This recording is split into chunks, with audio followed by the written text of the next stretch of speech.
Olá, sétimo ano, tudo bem com vocês?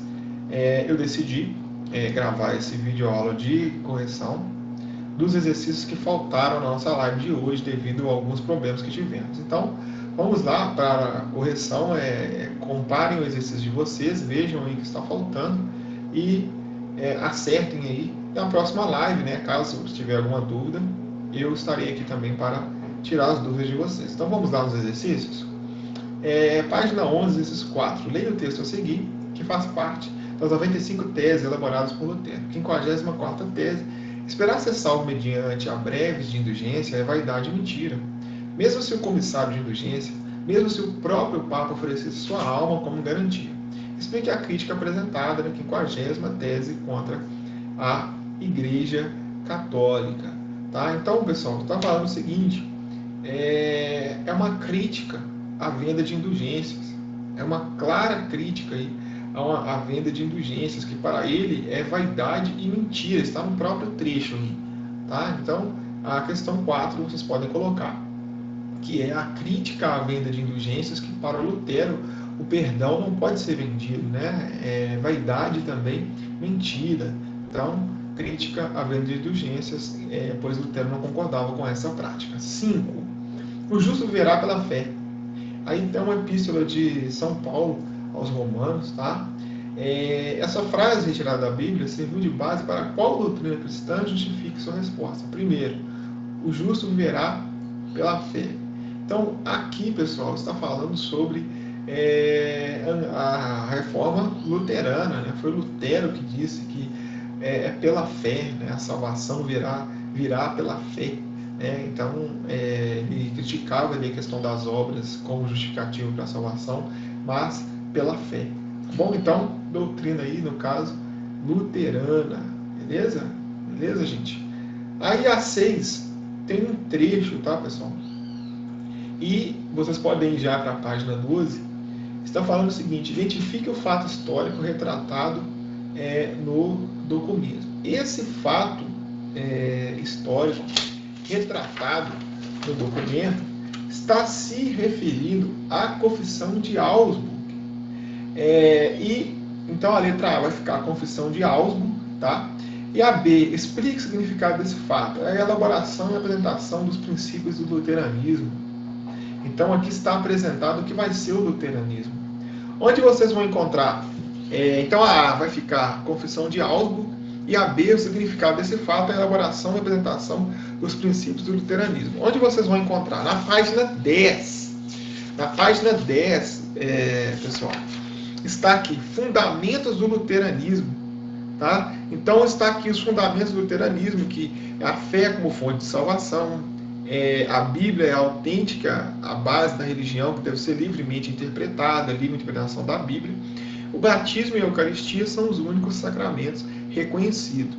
Tá? Então, caso vocês tenham alguma dúvida, né, essa Confissão de Augsburg, né, ela foi convocada em uma reunião no ano de 1530, também conhecida como Dieta, na cidade de Augsburg. Tá? E lá tem todos os segmentos, né, a base do protestantismo luterano. Tá bom? Então, corrigimos aí a questão A e B aí da página 12 da questão 6. Vamos para mim agora, para a página 13, questão 7. Então vamos lá. Aqueles da humanidade que são predestinados à vida foram escolhidos por Deus antes da criação do mundo, de acordo com seus eternos propósitos imutáveis, por secreta decisão e satisfação de sua vontade, em Cristo e em eterna glória, simplesmente por sua livre graça e amor, sem qualquer antivisão de fé ou boas obras ou perseverança em ambas. Aí, o texto de Max Weber, né, do livro A Ética Protestante e o Espírito do Capitalismo, lá está falando o seguinte: identifique e explique o princípio da doutrina calvinista destacado no trecho anterior. Qual que é o princípio da doutrina calvinista aí, gente? A predestinação. Tá? Que Deus já escolheu, os escolhidos para serem salvos, já são escolhidos por Deus, já são predestinados. Tá bom? Antes da criação do mundo. Tá? Então, a doutrina e o princípio do calvinismo é a predestinação, tá? A salvação pela predestinação. 8.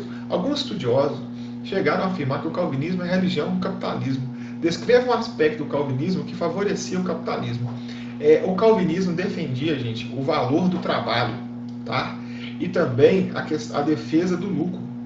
E isso, gente, favoreceu o desenvolvimento do capitalismo, né? Que o capitalismo se desenvolve através da produção, do trabalho, tá bom? Então, a defesa do trabalho e também do lucro, beleza? Essa é a questão 8. 9. Explique uma característica comum e uma distinta entre as igrejas luteranas e também calvinistas que surgiram do chamado cisma protestante, da divisão. Né? Então, comum, ambas defendiam a livre interpretação da Bíblia. Vocês podem colocar isso. Tá? Também a questão do não celibato, né? Eles aprovavam o casamento dos seus sacerdotes, enfim, sem problema algum. Tá? Então, citei aí duas comuns, são iguais entre as duas. E distinta, por exemplo, a questão da salvação. Para a igreja luterana, para o luteranismo, a salvação é pela fé. Tá bom? E para o calvinismo, né, é predestinada. A predestinação nós falamos agora. Tá bom? Vamos lá para a página 15. Tem uma reportagem que fala Francisco é o quinto Papa, com que a Rainha Elizabeth se encontra. A Rainha Elizabeth, chefe supremo da Igreja Anglicana, se encontra com o Papa argentino, muito popular no Reino Unido. Então, está falando, né, que centenas de pessoas acompanharam, né, gritos de viva rainha, né, enfim. Aí, vocês vão ter a pergunta número 10. Indica o acontecimento histórico que justifica o fato de a Rainha Inglesa Elizabeth ser considerada chefe suprema da Igreja Anglicana. Qual que é o acontecimento histórico? A Reforma Anglicana de Henrique VIII. Tá bom? Henrique VIII rompeu com a Igreja Católica e fundou a Igreja Anglicana, no qual o chefe da Igreja Católica é o monarca inglês, sendo o rei ou a rainha. Tá bom? Então, o acontecimento foi a Reforma Anglicana, tá? Que colocou o rei como chefe supremo da Igreja Anglicana, tá bom? Da Igreja da Inglaterra. 11. Com a reforma religiosa, houve um rompimento entre o Papa e o chefe de Estado inglês. Aponte a situação que levou à indisposição entre eles e explique o interesse do rei inglês por trás dessa questão. A questão toda, pessoal, vocês podem olhar, é que a partir da página 13 você vai encontrar também. É que Henrique VIII, ele queria se separar, tá? Ele queria se separar de sua esposa, a Catarina de Aragão, mas o Papa, a Igreja Católica, não permitiu. Tá? Então, esse aí foi o motivo aí, né, que levou esse desentendimento do Henrique VIII com o Papa, com a Igreja Católica. Mas aí tem outra pergunta. Explica o interesse do rei inglês. O rei, pessoal, tinha também o interesse de tomar as terras da igreja, as terras que fazia parte ali da Igreja Católica dentro da Inglaterra, tá? Então esse era o interesse aí que estava por trás, tá? Dessa separação da Igreja da Inglaterra com a Igreja de Roma, tá bom? Beleza? Então vamos lá agora para a questão 12. O trecho do noticiário retrata o encontro entre a liderança católica e a anglicana. Aponte duas semelhanças e duas diferenças entre essas religiões. Duas semelhanças vocês podem citar: o batismo e a comunhão. Isso tem tanto na igreja anglicana, tanto como na igreja católica, tá? Foi uma continuidade aí. Mas, agora vamos falar das diferenças. As diferenças, gente, está aí na questão da hierarquia eclesiástica. O chefe da Igreja Católica, está no Papa, e o chefe da Igreja Anglicana, né, é o rei. Então, na hierarquia eclesiástica, tá bom? E outra diferença aí, né, é que a Igreja Anglicana adotou características do calvinismo como a questão da salvação predestinada, tá? Isso é uma diferença também, outra diferença com a Igreja Católica, tá bom? Vamos passar então para a página 19, questão 13. Explique o motivo que levou a Igreja Católica a dar início ao movimento da Contra-Reforma. Vocês vão encontrar a partir da página 15. Então, o que motivou a Igreja Católica a dar início ao movimento da Contra-Reforma, gente? O que motivou foi a Reforma Protestante. Foi a reação da Igreja Católica. Ela não podia ficar parada, ela reagiu, tá? E a partir de então, a Igreja Católica iniciou o movimento de Contra-Reforma onde ela tomou ali medidas para fortalecer a unidade da igreja, tá bom? Então o que motivou foi a reforma protestante e a Igreja Católica tinha que reagir, criando meios ali para fortalecer, manter a unidade da igreja, expandir e fortalecer o catolicismo pelo mundo afora, tá? Aí tem um trecho, leia o trecho a seguir e faça o que se pede nas questões 14 e 16, a 16.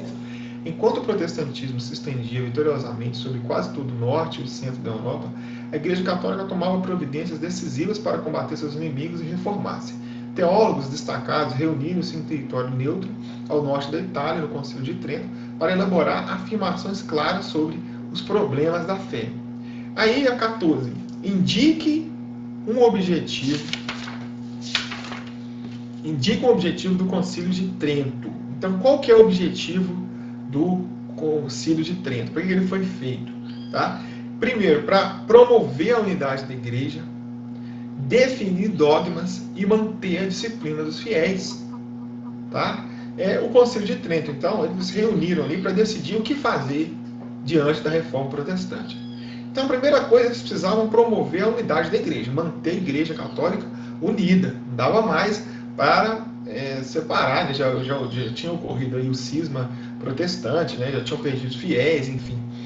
Definir dogmas, o que vai ser daqui para frente, o que pode, o que não pode, tá? Vamos rever aqui, né, os questionamentos. E também manter a disciplina dos fiéis, tá bom? Então a 14 ficou assim. 15, vamos para 15. Explique a afirmativa. Teólogos destacados reuniram-se no Concílio de Trento para elaborar afirmações claras sobre os problemas da fé. Então, esses teólogos, pessoal, eles buscaram responder aos questionamentos feitos pela Reforma Protestante e também estabelecer preceitos que seriam seguidos pelos fiéis, tá bom? Então, esses teólogos, por exemplo, os protestantes lá do Lutero estão reclamando da questão das indulgências, né? Então vamos rever isso aqui. Então eles reuniram para ver o que podiam fazer e também eles fizeram isso também, né, para atender aos questionamentos e também para estabelecer ali os novos preceitos que seriam seguidos pelos fiéis. Questão 16 agora. Aponte a decisão do concílio em relação à salvação, aos sacramentos, à Bíblia, ao Papa e às indulgências. Onde vocês vão encontrar tudo isso? Na página 16, pessoal. Volta aí na página 16 e vocês vão encontrar lá os pontos. Concordou que a fé é necessária à salvação, mas reafirmou a importância das boas obras e dos 7 sacramentos, né, que estão aqui listados. Reafirmou a Bíblia como verdadeira fonte da fé cristã, sendo a igreja detentora do direito exclusivo de interpretar as Sagradas Escrituras. Então não foi livre interpretação, né? Reiterou a infalibilidade do Papa, né? O Papa é o sucessor de São Pedro, né? Toda a confiança ali, a autoridade papal, enfim. Proibiu a venda de indulgências, que foi um questionamento aí dos protestantes luteranos, né? Instituiu o índice de livros proibidos aos católicos, index. Ela proibiu livros que questionavam ali a Igreja Católica, enfim, tá? Determinou que cada bispo instalasse em sua diocese, né, um seminário teológico para preparação dos padres, então para responder ali os questionamentos dos protestantes ou de outros fiéis que viessem perguntar algo, os padres teriam que estar preparados ali para responder, senão eles acabariam perdendo fiéis. A 16, então, vocês vão encontrar na página 16 lá os pontos, tá bom? Que destacam aí o que está pedindo na questão.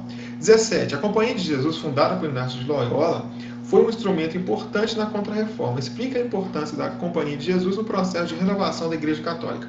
A Companhia de Jesus, pessoal, ela foi tão importante que eles fundaram várias instituições católicas, tá? Universidades, por exemplo, com viés, com ensinamento ali católico. E também os padres jesuítas, eles fizeram um trabalho missionário, tanto na África, no Brasil, na América Espanhola, né, onde os portugueses e espanhóis estavam ali colonizando, ali estavam também os padres jesuítas, porque essas monarquias eram católicas, tanto Portugal quanto Espanha. Então, os padres jesuítas catequizaram os índios, expandiram assim o catolicismo, a fé católica para o mundo. Haja vista que o Brasil, né, e também a América Latina, a maior religião é a religião católica, né? Olha, porque foram os países aí que foram antigas colônias, tanto de Espanha quanto de Portugal. E o Brasil, até a proclamação da República, né, durante o primeiro e segundo reinado, o catolicismo foi a religião oficial do segundo e do primeiro reinado aqui no Brasil. Tá bom? Então, na República se tornou laico. Beleza, pessoal? Então, falamos da 17, vamos agora para as últimas aqui, né? Questão 18. As ações da Inquisição eram recorrentes no mundo medieval. Determina o objetivo da Igreja ao retomar as ações do Tribunal do Santo Ofício da Inquisição na Idade Moderna. O objetivo da Igreja Católica, pessoal, era manter a ordem e evitar as heresias. As heresias eram tudo aquilo que falava contra a Igreja Católica ou algum ensinamento católico. Então, o que a Igreja falava sobre a Bíblia é o que deveria ser seguido. Se uma pessoa falasse outra coisa, diferente do que a Igreja Católica pregou ali, essa pessoa era considerada um herege, estava falando uma mentira, uma heresia. E essa pessoa, no tribunal, ela poderia ser julgada e condenada, tanto à morte, à fogueira ou prisão, né? Enfim, dependendo lá do que tenha feito a pessoa. Tá bom? Então, o objetivo é manter a ordem e a disciplina dos fiéis, tá bom? Condenando assim que ela julgasse um herege. 19. Associa o contexto europeu das reformas religiosas e a conversão da população indígena na América. Então, associe o contexto europeu. Enquanto estavam ocorrendo as reformas religiosas, a Igreja Católica teve que reagir, né, à contra-reforma. Assim, nas colônias, ela acabou convertendo os indígenas, né, já falei aqui anteriormente. Isso ajudou a expandir, aumentar o número de fiéis católicos, tá? Não só os índios, mas depois vocês podem observar que nas cidades coloniais aí, da época do ouro, né, somente aqui em Minas Gerais, São João del Rei, Ouro Preto, Mariana, Tiradentes, né, são cidades ali voltadas para o catolicismo. Se você olhar as igrejas, né, as construções, isso tudo para fortalecer, reafirmar a fé católica aí, mundo afora, onde a igreja pudesse chegar, tá bom? 20. A Reforma Protestante foi um dos grandes marcos do processo de formação do mundo moderno. Cite duas de suas consequências. Então, a Reforma Protestante, gente, ela provocou, uma primeira consequência foi a divisão do cristianismo no Ocidente. O Ocidente não era só católico, ele tinha os protestantes e os católicos. E a segunda consequência foram as guerras religiosas, tá, entre católicos e protestantes. Beleza? Então, pessoal, essa foi a correção. Comparem com os seus exercícios, tá? Tirem suas dúvidas. Caso ainda ficar alguma, na próxima live a gente conclui aí, tá bom? Então, beleza, pessoal. Um abraço, até a próxima.